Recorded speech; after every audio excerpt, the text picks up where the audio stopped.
சமாதானத்தின் தேவனாகிய இயேசு கிறிஸ்துவின் நாமத்திலே உங்களை வாழ்த்துகிறேன், வரவேற்கிறேன். இன்றைக்கான வேத வசனம் உபாகமம் 7:14. சகல ஜனங்களை பார்க்கிலும் நீ ஆசீர்வதிக்கப்பட்டிருப்பாய்.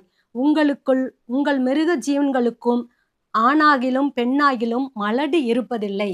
இந்த வார்த்தைய நம்ம இந்த நாளிலே தியானிக்கிறோம். இன்றைய காலகட்டத்திலே அநேக பிள்ளைங்க குழந்தை இல்லாம கஷ்டப்படுறாங்க. நம்ம பார்க்குறோம், நம்ம குடும்பங்களா இருக்கட்டும், நம்ம சுத்தி இருக்கிற ஜனங்களா இருக்கட்டும், அநேகர் இன்றைக்கு அநேக பிள்ளைங்க குழந்தை இல்லாம ரொம்பவும் கஷ்டப்படுறாங்க.